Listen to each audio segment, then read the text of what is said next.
राजपूत जड़ जेहड़ा राण प्रताप अकबर सूतो औज कै जान सिराणे सांप। यानी, हे माता, यदि आप पुत्र को जन्म दें तो वो महाराणा प्रताप जैसा हो, जिसका नाम सुनकर अकबर सोते हुए ऐसे जाग जाता है जैसे सिरहाने सांप रख दिया हो। 16वीं शताब्दी, जहां एक तरफ भारत धीरे धीरे मुगलों के अधीन हो रहा था, वहीं दूसरी तरफ अफगानों की नजर मेवाड़ की भूमि पर थी। मुगलों और अफगानों के इस दबदबे के बीच काल चक्र बड़े नायाब ढंग से एक शूरवीर को तैयार कर रहा था।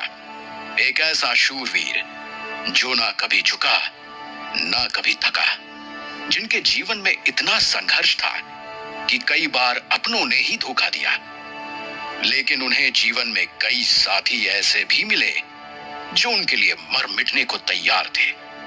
ये कहानी है उसी शूरवीर की जिनका नाम था महाराणा प्रताप। संघर्षों से भरे उनके इस जीवन में आज का दिन बहुत महत्वपूर्ण होने वाला था। महाराणा प्रताप आज अपने जीवन के एक ऐसे अध्याय से परिचित होने वाले थे जो उन्हें शूरवीर बनाने की नींव रखेगा। सोमवार का दिन था। आज मेवाड़ के राजपूतों के कुल देवता एक लिंग महादेव के मंदिर में पूजा अर्चना करने वालों की भीड़ जमा थी। पूजा शुरू ही होने वाली थी कि इसी बीच मेवाड़ के सेनापति वहां पहुंचे। उनके हाथ में एक पत्र था।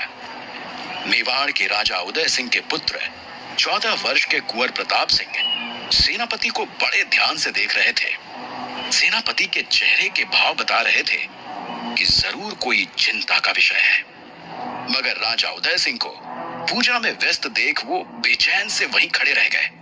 प्रताप तुरंत सेनापति के पास गए और कहा, क्या हुआ सेनापति जी, परेशान लग रहे हैं? क्या शम्स खान का कोई संदेश है? कुंवर प्रताप के मुंह से शेर शाह सूरी के सेनाध्यक्ष शम्स खान का नाम सुन वहां सन्नाटा पसर गया। राजा उदय सिंह ने भी जब ये नाम सुना तो वो तुरंत सेनापति के पास आ गए और उनके हाथ से पत्र लेते हुए कहा, ये शम्स खान अब क्या चाहता है? समझौते में इतना सारा कर लेकर भी भूख नहीं मिटी इसकी। इतना कहकर राजा उदय सिंह ने पत्र पढ़ना शुरू किया। पढ़ते पढ़ते उनके गुस्से का पारा चढ़ गया और उन्होंने कहा, यह नहीं हो सकता। जाकर कह दो शम्स खान से, समझौते के तहत जो कर मिल रहा है वो उतना ही रहेगा, बढ़ेगा नहीं। अगर उसे ये मंजूर है तो ठीक, वरना युद्ध की तैयारी कर ले। लगता है अब समय आ गया है इन अफगानों को मेवाड़ की पवित्र भूमि से खदेड़ कर रख देने का। युद्ध, ये शब्द सुनते ही कुंवर प्रताप के चेहरे पर एक जिज्ञासा थी, लेकिन राजा उदय सिंह की रानियां ये सुन घबरा गईं, क्योंकि वो जानती थी कि इस युद्ध का मतलब उनके लिए क्या हो सकता है। राजा का संदेश लेकर सेनापति वहां से निकल गए। तभी कुंवर प्रताप ने पिता से सवाल करते हुए पूछा, पिताजी, क्या हम युद्ध करने वाले हैं? प्रताप का प्रश्न सुन उदय सिंह ने गुस्से में कहा, युद्ध तो अब होकर रहेगा कुंवर प्रताप। शम्स खान की मांगे बढ़ती ही जा रही हैं, लेकिन ये युद्ध आसान नहीं होगा। शम्स खान जानता है इस वक्त हमारा सैन्य बल थोड़ा कमजोर है, इसी बात का वो फायदा उठाना चाहता है। लेकिन अब बहुत हो गया, शम्स खान को उसकी सीमा याद दिलानी ही होगी। ऐसा बोल वो प्रताप सिंह को साथ लेकर मंदिर के अंदर चले गए और पूजा शुरू हो गई। पूजा के दौरान कुंवर प्रताप ने भगवान से प्रार्थना करते हुए कहा, हे ईश्वर, हमें इतनी शक्ति दीजिए कि राजपूतों का सर केवल आपकी आराधना में झुके और किसी के सामने नहीं। मुझे इतना बल दीजिए ईश्वर कि मैं पिता के साथ युद्ध में खड़े रहकर मेवाड़ की भूमि को इन विदेशी दुश्मनों से हमेशा हमेशा के लिए आजाद कर सकूं। ये कहते हुए प्रताप का ध्यान अपनी माँ जयवंता बाई पर गया। उन्होंने देखा कि उनकी आंखों में आंसू थे। कुंवर प्रताप ने सोचा कि ये आंसू युद्ध के सिलसिले में होंगे, लेकिन इसकी असली वजह थी जौहर। इस शब्द का क्या मतलब होता है, अभी प्रताप को इसका बिल्कुल भी अंदाजा नहीं था। प्रताप ने अपनी मां से पूछना चाहा, लेकिन तभी महाराज उदय सिंह की दूसरी रानी सज्जाबाई के पुत्र कुंवर शक्ति सिंह ने कहा, भगवान से मांगने से कुछ प्राप्त नहीं होगा प्रताप। नए घोड़ों पर घुड़सवारी की प्रतिस्पर्धा जीतने की शर्त ये तो मेरे ही नाम होगी। कुंवर प्रताप का मन इस समय विचलित था। युद्ध को लेकर उनके मन में कई प्रश्न थे। वहीं कुंवर शक्ति ऐसे माहौल में भी उनके बीच तय हुई प्रतिस्पर्धा के लिए बेचैन था। कुंवर प्रताप ने कहा, आज नहीं शक्ति, हमारे बीच तय हुई प्रतिस्पर्धा किसी और दिन रखते हैं। ये सुन कुंवर शक्ति ने कहा, क्यों प्रताप, पहले ही हार मान ली? कुंवर शक्ति की बात सुन कुंवर प्रताप ने मुस्कुराते हुए कहा, ठीक है कुंवर शक्ति, अगर आपकी यही इच्छा है तो हो जाए ये दौड़, और हार जीत तो दौड़ खत्म होने पर तय हो ही जाएगी। शक्ति उम्र में प्रताप से कुछ ही महीने छोटा था, लेकिन दोनों भाइयों की सोच में जमीन आसमान का फर्क था। पूजा खत्म होते ही कुंवर प्रताप और कुंवर शक्ति घुड़सवारी की प्रतिस्पर्धा के लिए जाने लगे। घुड़सवारी करने के लिए वो दोनों भाई जैसे ही मंदिर की सीढ़ियां उतर रहे थे कि तभी वहां से गुजर रहे एक साधु ने कुंवर प्रताप की ओर देखा और एकदम से चिल्लाते हुए कहा, भविष्य, इस मिट्टी का भविष्य जुड़ा है तुझसे, लेकिन बहुत कठिन है डगर। राजा बनेगा, लेकिन फिर रंक, और फिर राजा। साधु को इस तरह चिल्लाते देख एक पल को सब सहम गए।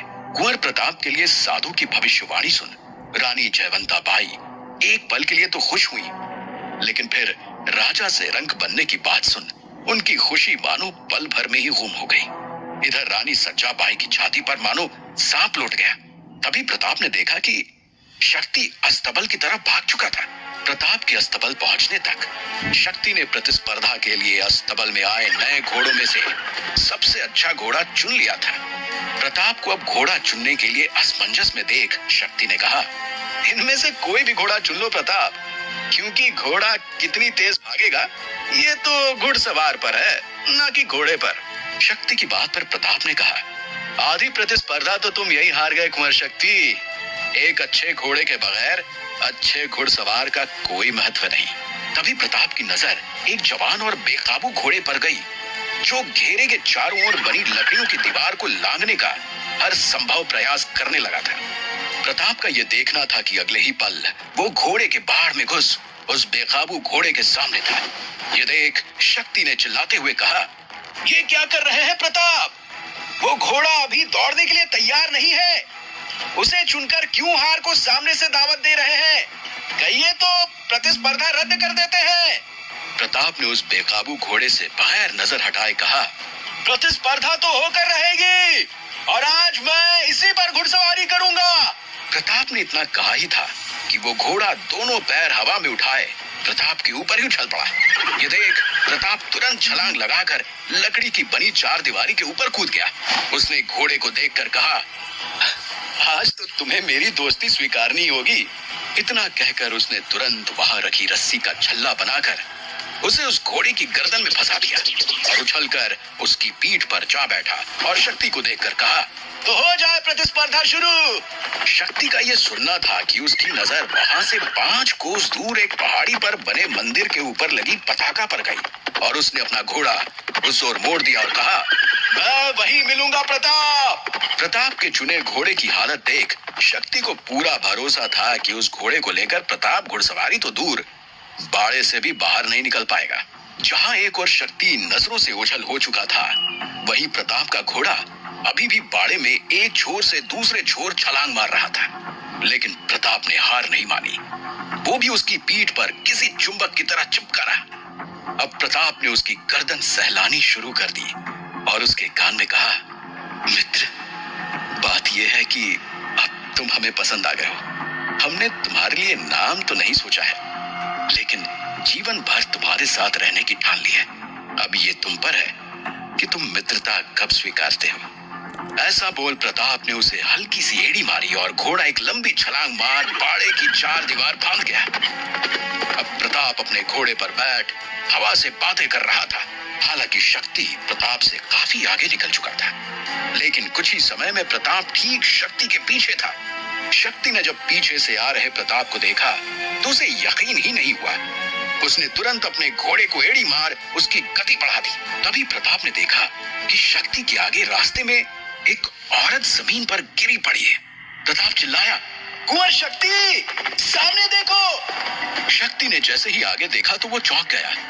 घोड़े की रफ्तार इतनी तेज थी कि उसे रोकने के बावजूद भी वो उस औरत को रौंद डालता। ये देख शक्ति के हाथ पांव ठंडे पड़ गए। लेकिन तभी प्रताप के घोड़े ने अपने आप ही अपनी रफ्तार बढ़ा दी और बिजली की गति से शक्ति के घोड़े से आगे निकल गया। प्रताप भी ये देख एक पल के लिए चौंक गया, लेकिन फिर जैसे ही उसका घोड़ा उस औरत के करीब से निकला, प्रताप ने नीचे झुक उस औरत को लपक कर शक्ति के रास्ते से हटा दिया। घोड़े ने अपनी गति धीमी की तो प्रताप ने प्यार से उसकी गर्दन सहलाते हुए कहा, तुम तो बड़े बुद्धिमान निकले दोस्त, चेतना से भरे हो तुम, तो आज से तुम्हारा नाम होगा चेतक। तभी शक्ति सिंह ने प्रताप से आगे निकलते हुए कहा, प्रतिस्पर्धा अभी बाकी है कुंवर प्रताप। लेकिन प्रताप तो मानो चेतक से मिल जीत चुका था। वो चेतक से नीचे उतरा और उस औरत की तरफ गया। उसने देखा कि उस औरत के चेहरे पर चोट लगी थी। कुंवर प्रताप ने जब चोट लगने का कारण पूछा तो वो औरत सहम गई। वो बोली, नहीं कुछ नहीं कुंवर साहब। कुंवर प्रताप ने पूछा, घबराइए मत, जो भी हुआ है आप मुझसे बता सकती हैं, किसने मारा है आपको? उस औरत ने कुछ सोच घबराते हुए कहा, वो शम्स खान के आदमी हमारे गांव से मेरी बेटी और कुछ लड़कियों को उठाकर उनकी छावनी में ले गए हैं अपने हरम का हिस्सा बनाने। इसके आगे वो कुछ ना बोल पाई और रोने लगी। कुंवर प्रताप उसकी बात सुन सारा माजरा समझ चुका था। उसने मन ही मन सोचा, पिताजी के करना बढ़ाने के निर्णय के चलते ही शम्स खान ने ये सब किया है। शम्स खान की इस हरकत की बात अगर पिताजी तक पहुंच गई तो युद्ध तय है। लेकिन अगर मैंने चुपचाप उन लड़कियों को छुड़ा लिया तो वो बच भी जाएंगी और किसी को पता भी नहीं चलेगा कि ये किसने किया। उसके बाद कुंवर प्रताप ने उस औरत से कहा, माँ जी आप घर जाइए, आपकी बेटी और बाकी लड़कियों को सुरक्षित घर लाने की जिम्मेदारी मेरी है। ऐसा बोल प्रताप ने चेतक को शम्स खान के किले की तरफ मोड़ दिया। वही शक्ति सिंह प्रतिस्पर्धा के लिए तय किए गए लक्ष्य की ओर बढ़ रहा था। वो वहां पहुंचकर जीत की खुशी मनाने लगा। इधर कुंवर प्रताप सिंह शम्स खान के किले तक पहुंच चुका था, जहां समझौते के बाद से शम्स खान अपनी टुकड़ी के साथ रहता था। ये एक छोटा पुराना किला था जिस पर जबरदस्ती शम्स खान ने अपना डेरा डाला हुआ था। वहीं उसकी बाकी की सेना छावनी में रहती थी। राजा उदय सिंह ने कई वर्षों पहले ही शेर शाह सूरी और शम्स खान से अपना चित्तौड़ का किला वापस जीत लिया था। लेकिन शम्स खान ने अभी भी मेवाड़ की भूमि छोड़ी नहीं थी। वो उस किले को वापस हथियाने की ताक में था। प्रताप ने चेतक को किले की बाहरी दीवार पर बांधा और अगले ही पल वो रस्सी की मदद से दीवार पार कर किले के अंदर पहुंच गया। किले के अंदर शम्स खान राजा उदय सिंह को नीचा दिखाने के लिए अगवा कर लाई लड़कियों को अपने हरम का हिस्सा बनाने के लिए बेचैन था। उसके नौकरों ने उसके कक्ष को किसी दुल्हन की तरह सजा दिया था। अब शम्स खान को इंतजार था तो उन लड़कियों के आने का। इधर प्रताप किले में उन लड़कियों के कक्ष के सामने था। उसे अब कक्ष के अंदर जाने के लिए बाहर पहरा दे रहे सैनिकों का ध्यान भटकाना था। योजना बनाकर वो कक्ष की ऊपरी मंजिल पर गया और वहां के कक्ष से कुछ पर्दे उतार उन्हें मशाल से आग लगाकर नीचे की ओर लटका दिया। सैनिक आग देख पहरा छोड़ ऊपर की तरफ भागे और रास्ता साफ होते ही प्रताप तुरंत बंदी लड़कियों के कक्ष में अंदर घुस गया। प्रताप सिंह को अचानक अंदर आया देख वहां मौजूद लड़कियां सकपका गईं, लेकिन उसने तुरंत अपने चेहरे से नकाब हटाया और उन्हें शांत रहने का इशारा करते हुए कहा, घबराइए मत, मैं राजा उदय सिंह का पुत्र कुंवर प्रताप सिंह हूँ। आप लोगों को कुछ नहीं होगा। मुझे इस किले के सारे गुप्त द्वार पता है। मैं आपको छुड़वाने ही आया हूँ, आप मेरे साथ आइए। कुंवर प्रताप की बात सुन वो लड़कियां आश्चर्य में थी। हालांकि उनके सामने मेवाड़ का राजकुमार खड़ा था, लेकिन उसकी उम्र देख उन्हें समझ नहीं आ रहा था कि उसकी बात माने या नहीं। मगर उनके पास यही एक मौका भी था। वो प्रताप के साथ चलने को तैयार हो गई। प्रताप ने बाहर निकल के देखा तो वहां अभी भी कोई सैनिक नहीं था। वो उन्हें लेकर आगे बढ़ गया। वो अब जिस जिस गलियारे से गुजरता वहां की मशालें बुझाता जा रहा था और कुछ ही देर में वो सब एक गुप्त दरवाजे के सामने थे। प्रताप के हाथ में जल रही मशाल अंतिम थी। उसने तुरंत वहां मौजूद एक छोटे से पत्थर को घुमाया और अगले ही पल वो गुप्त दरवाजा खुल गया। सारी लड़कियों के चेहरे पर एक नई उम्मीद जाग चुकी थी। लेकिन तभी कुंवर प्रताप को उन उन लड़कियों के कक्ष की तरफ से जानी पहचानी चीख सुनाई दी। उसने उन लड़कियों के हाथ में मशाल थमाई और कहा, मुझे अंदर जाना होगा, लेकिन ये रास्ता आपको सीधा उत्तरी दिशा की एक गुफा तक ले जाएगा और वहां से आप अपने गांव वापस जा सकती है। और इससे पहले कि वो लड़कियां अपने राजकुमार का धन्यवाद करती, वो उन अंधेरे गलियारों से होकर नकाब पहने वापस उसी कक्ष में था। वहां पहुंच उसने देखा कि शम्स खान के एक सैनिक ने कुंवर शक्ति को अपनी गिरफ्त में कर लिया था। प्रताप ने तुरंत अपनी कटार निकाल के उस सैनिक पर वार किया और अगले ही पल कुंवर शक्ति उसके गिरफ्त से बाहर था। कटार लगते ही वो आदमी चिल्लाया, जिसे सुन बाकी सैनिक आग बुझाना छोड़ नीचे की तरफ भागे। उस सैनिक ने शक्ति का चेहरा देख लिया था। कुंवर प्रताप उसे वही मारना चाहता था, लेकिन उसके पास समय नहीं था। वो तुरंत शक्ति सिंह को लेकर कक्ष से बाहर निकला और इससे पहले कि बाकी के सैनिक उन्हें पकड़ पाते, वो दोनों उन अंधेरे गलियारों में गुम हो किले से बाहर आ गए। बाहर निकल प्रताप ने शक्ति से पूछा, कुंवर शक्ति, तुम यहाँ क्यों आ गए? कुंवर शक्ति ने कहा, प्रताप, मैं भी उस औरत से मिला जिसे आपने बचाया था, और जब उसने मुझे अपनी कहानी बताई तो मैं समझ गया कि आप कहाँ होंगे। लेकिन प्रताप, शम्स खान के आदमी ने मेरा चेहरा देख लिया है, अब क्या होगा? प्रताप ने शक्ति को शांत करते हुए कहा, डरो मत कुंवर शक्ति, हमने जो भी किया सही किया। कल सवेरे हम दोनों स्वयं पिताजी को सारा सच बता देंगे। शक्ति ने डरते हुए हामी भरी और महल पहुंच अपने कक्ष में सोने चला गया। अगले सवेरे प्रताप उठा और तैयार हो शक्ति को लेकर पिताजी को सच बताने दरबार की ओर बढ़ा। लेकिन जैसे ही दोनों भाई दरबार में पहुंचे तो वहां शम्स खान को देख चौंक गए। उनके आने तक शम्स खान महल में हुई वारदात को घुमा फिराकर और असल सत्य को छुपाकर बता चुका था। करना बढ़ाने की बात सुन शम्स खान ने राजा उदय सिंह से बदला लेने के लिए उन लड़कियों को अगवा किया था, लेकिन एक 14 साल के राजकुमार ने उसके किले में आकर उसकी इस योजना पर पानी फेर दिया और यही बात शम्स खान को हजम नहीं हो रही थी। इसलिए उसने बात पलटते हुए कुंवर प्रताप और शक्ति पर राशन घर में आग लगाने का आरोप लगाया था। तीनों रानियां भी दरबार में ही मौजूद थीं। उनके चेहरे पर घबराहट साफ देखी जा सकती थी। शम्स खान की बात पर राजा उदय सिंह ने कहा, मेरे पुत्रों ने तुम्हारी सेना के राशन भंडार को आग लगाकर जो भी नुकसान पहुंचाया है, हम उसका हर्जाना देने के लिए तैयार हैं। ये सुनते ही कुंवर प्रताप को शम्स खान की चाल का अंदाजा लग गया था। उसने भरे दरबार में चिल्लाते हुए कहा, पिताजी, ये झूठ बोल रहा है। इसके सैनिक गांव की लड़कियों को अगवा कर ले गए थे और हमने सिर्फ उन्हें बचाया, हमने इनके राशन को छुआ तक नहीं। प्रताप की बात सुन सभी दंग रह गए, लेकिन शम्स खान मानो इसके लिए तैयार था। उसने पूछा, कौन लड़कियां? क्या बात कर रहे हैं आप राजकुमार? क्या आपके पास कोई सबूत है? दरबार में मौजूद सभी समझ चुके थे कि शम्स खान झूठ बोल रहा था और सबूत को छुपाने के लिए उसने शायद रात में उन लड़कियों के गांव जाकर उन्हें चुप रहने के लिए मजबूर कर दिया होगा। कुंवर प्रताप को भी ये बात समझते देर नहीं लगी। तभी शम्स खान ने अपनी बात आगे बढ़ाते हुए कहा, आपकी शक्ल देख के लगता नहीं कि आपके पास कोई सबूत है, लेकिन मेरे पास जरूर है आप दोनों का महल में होने का सबूत। ऐसा बोल शम्स ने अपनी जेब से कुंवर शक्ति सिंह का राज सिहार निकाला और सबको दिखाते हुए कहा, महाराज, इसे तो आप पहचानते ही होंगे। हार को देखते ही महाराज उदय सिंह ने कहा, तो क्या चाहते हो शम्स खान? हमने कह दिया कि मेवाड़ तुम्हारे राशन की बर्बादी का हर्जाना भर देगा, और रही बात हमारे पुत्रों द्वारा किए गए उपद्रव की, तो उसके लिए हम इन्हें दंड देंगे। दंड की बात सुन कुंवर शक्ति का कलेजा जैसे मुंह को आ गया था। इतनी सारी रानियां भी घबराई हुई थी। राजा उदय सिंह की बात सुन शम्स खान ने एक शैतानी मुस्कान लिए कहा, महाराज, मैं चाहता हूं कि कुंवर प्रताप सिंह और कुंवर शक्ति सिंह मेरे पैरों में गिरकर मुझसे माफी मांगे। ये सुनते ही प्रताप अपने गुस्से को रोक नहीं पाया और उसने गरजते हुए कहा, शम्स खान, हमने जो कल किया वो हमारा राजपूत धर्म था और आज एक बार फिर अपना धर्म बताते हुए कह रहे हैं, राजपूतों का सर सिर्फ अपने माँ बाप या अपने भगवान के आगे झुकता है। कुंवर प्रताप सिंह की आंखों में ज्वाला थी। उसकी बात सुन पूरे दरबार में सन्नाटा छा गया, लेकिन तभी शम्स खान जोरों से हंसने लगा और बोला,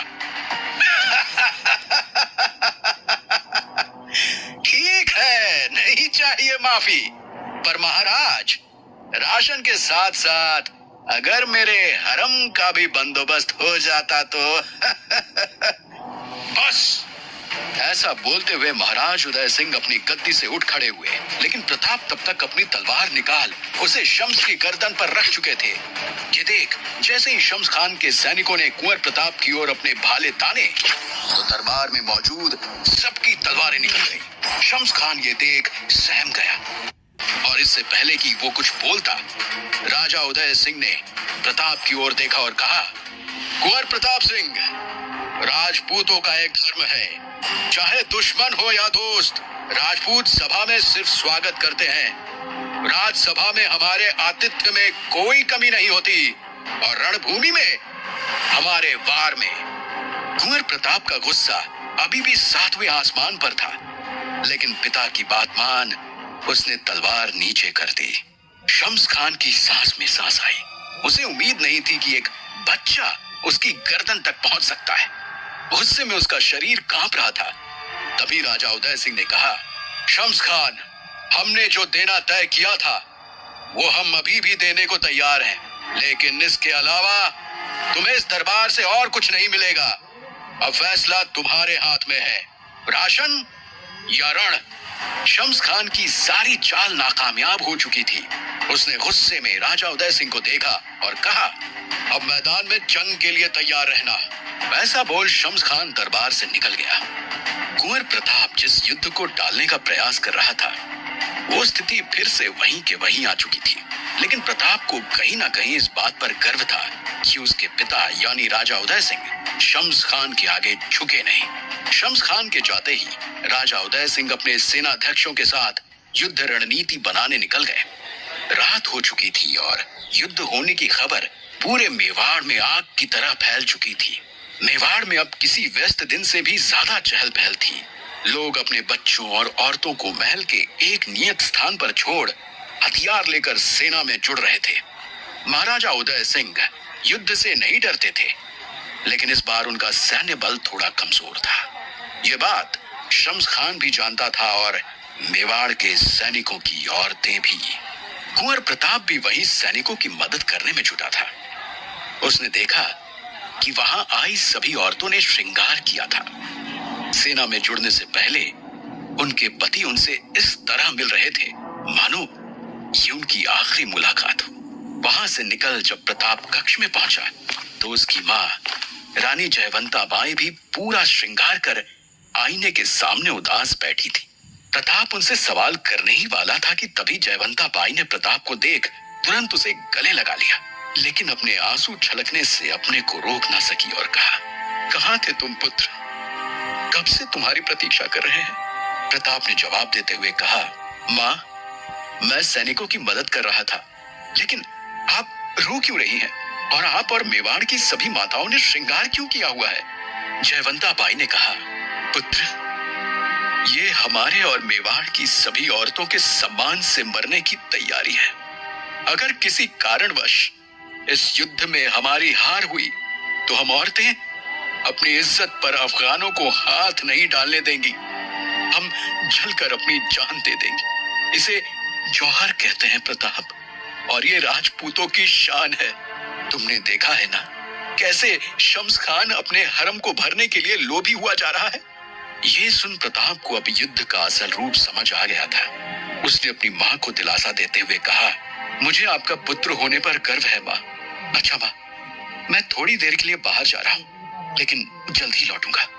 इतना कहकर प्रताप ने माँ के पांव छुए और उनका आशीर्वाद लेते हुए मन ही मन कहा, मैं मेवाड़ की माटी का पुत्र कुंवर प्रताप सिंह ये वचन लेता हूं कि मेवाड़ की किसी भी स्त्री को जौहर नहीं करने दूंगा। इस युद्ध का बीज मैंने बोया था और इसका अंत भी मैं ही करूंगा, वो भी बगैर युद्ध किए, कल का सूरज उगने से पहले। ये वचन लेकर वो महल से बाहर निकला, तुरंत अपने घोड़े चेतक पर बैठा और चित्तौड़ के किले की तरफ बढ़ते हुए कहा, शम्स खान, आ रहा है प्रताप।